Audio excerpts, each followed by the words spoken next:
welcome here to TalkFCB and welcome to a full Barça news roundup on the channel today. Now over on MORETALKFCB, don't worry, we're going to be talking about a potentially title clinching match this weekend. That there is going to be over on the second channel. But right here, the transfer news does not stop. It doesn't stop for anyone. And we're going to be discussing all of the important topics today. We've got plenty of players covered in today's video, and I hope you're going to enjoy it. Thank you indeed, guys, for all of your support across both of the channels with so much going on right now.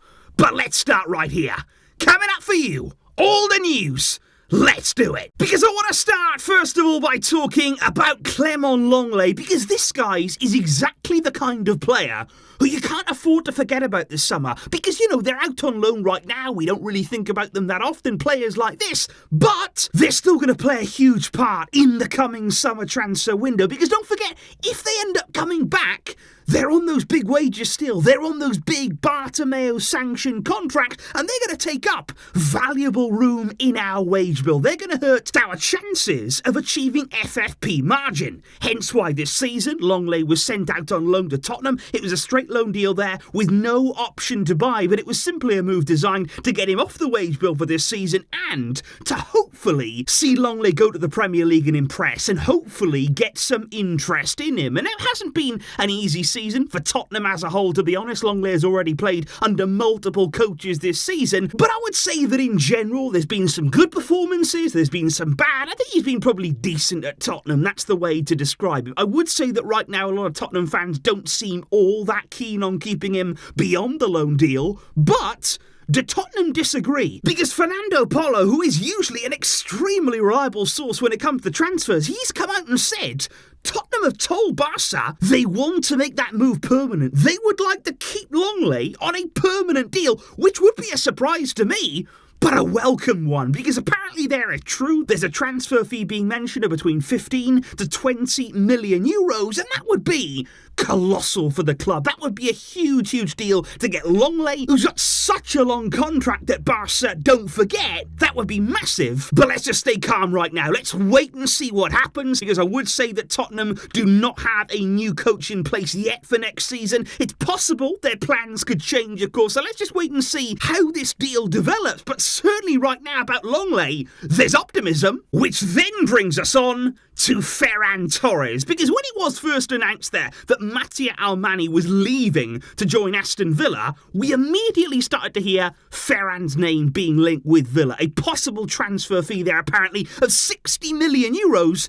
and it all sounded too good to be true. You know, huge money, a player there that actively Barca wouldn't mind getting rid of this summer, but was there any weight behind that? Well, it is interesting, because although that fee may have certainly been a bit inflated and exaggerated, it would appear Villa's interest in Ferran, it is genuine, because there's not only reports now from England, but more importantly, the Catalan media are saying, okay, there's some talks happening between Villa and Barca right now regarding Ferran, and Barca's asking price apparently wouldn't be 60 million, but round about the 45 million euro mark, which to me sounds more believable. But there is interest there from Aston Villa. Now, of course, the hardest part, I think, is going to be convincing Ferran to not only leave Barca, which he doesn't really want to do anyway, but also to join Aston Villa. That's going to be tough.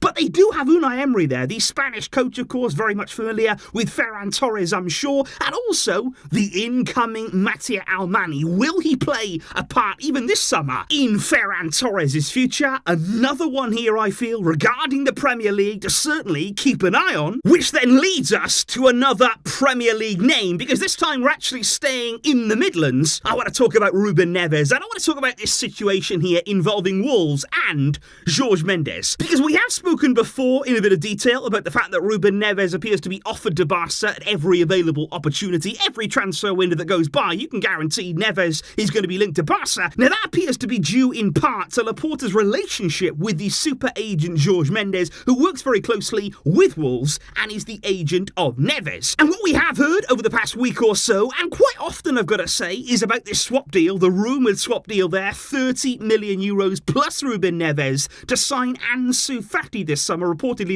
that's something that Wolves would like to do, although the media in England have a bit of a different opinion. They say that actually Wolves wouldn't be interested so much in a swap deal. They only want cash for Neves, and they would want 50 million euros. But these Neves Barca rumours will not go away. They will certainly not, and they keep happening. And the reason is Jorge Mendes and Laporta. Because even despite the fact here, guys, that Xavi has said no to Neves many times, he's been brought to the table, he's been offered to Barca, Xavi every single time has said, look, I don't feel as though he can work here. I do not see that Neves can work in my team, and for that reason, we should not sign him. But now we're hearing in the media that even despite that stance from Xavi, Barca have reached a personal agreement to sign Neves, courtesy there of Mendes, Laporta working behind the scenes, providing that a deal can be worked out. So at this stage, there's still a long way to go, but the agreement for the player is there.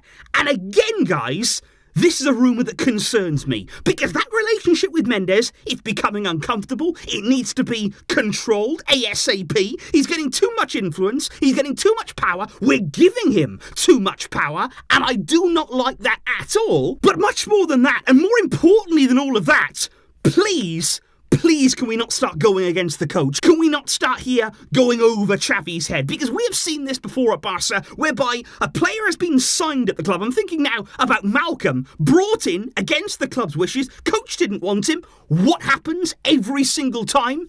They won't play them because the coach will retaliate. You bring a player in they don't want, they'll say, okay, I told you I didn't want him. He doesn't work in my team, and it's not going to hurt me now to put him on the bench. So what you can't do here is start bringing players in who the coach doesn't see in their team. That will be a disaster for everyone involved. I'm hoping there that these rumours are wide of the mark. This is not something that we're considering doing, because quite clearly, Xavi is against Ruben Neves, and he doesn't want to sign him this summer. And I just think all of that seems so unnecessary, guys, when you're talking about Neves and midfield, because right this morning, we're starting to hear again about Ilkay Gundogan. Every single day, he's moving closer to joining Barca this summer. It's going to be on a free transfer, a 3-year deal for Gundogan on a really good wage for the club, and there's real optimism. This is a deal that is going to happen. It's not going to be announced until the end of the season there, out of respect for Man City, who, don't forget, still have a lot to play for this season. Gundogan is such a key part of that, but believe me, Gundogan to Barca, it's moving along really nicely. It is moving closer,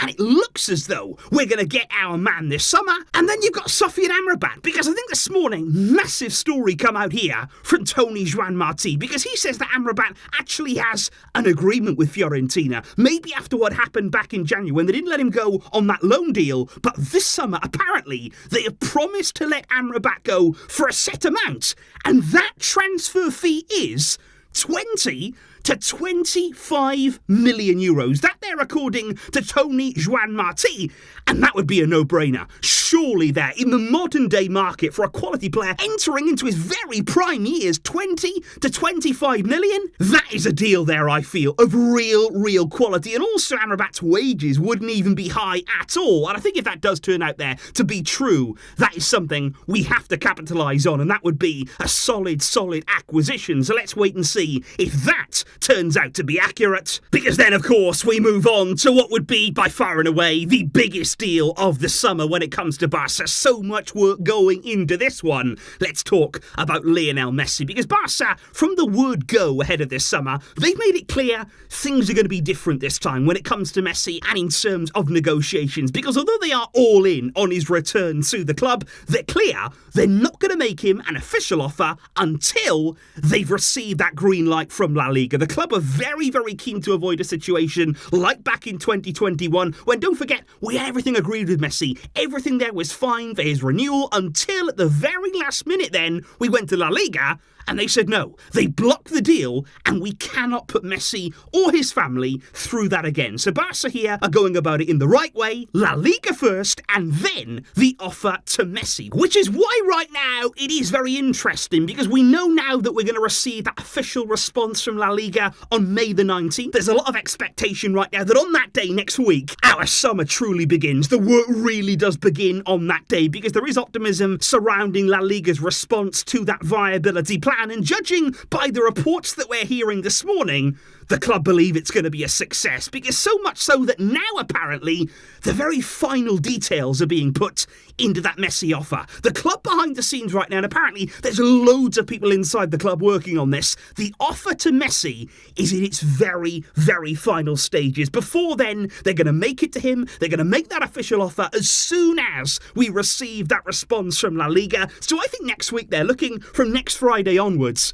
It's all going to start happening. The wheels are going to start to be in motion. That official offer is going to be sent to Messi. And look, guys, if reports are to be believed, up until this point, everything we've heard, Messi's going to accept that offer. He's not going to think twice about accepting what Barca put in front of him. And I think next week, it is going to be exciting. It is going to be really, really big to see what's going to happen. And from there, the real fun is going to begin. But I am just interested right now, guys, as of today, how are you feeling about the summer transfer window here? Looking at all the things that we've discussed in today's video. Of course, there's lots of work to do in terms of departures. There's players out on loan that need to be sorted. There's also other very important incomings that we have to get sorted out. So just let me know there in the comments down below. How are you feeling about the summer transfer window? Are you optimistic about the club's plan and our vision for how the summer should look? Let me know all those thoughts in the comments down below. Hope you're going to enjoy the videos on the two channels today, guys. Like I say, plenty happening right now, and I really do appreciate all of your support throughout it all. It's going to be a fun summer, make no mistake about that,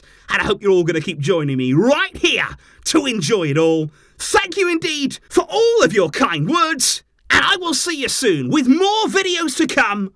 But until next time, as always, Visca El Barça.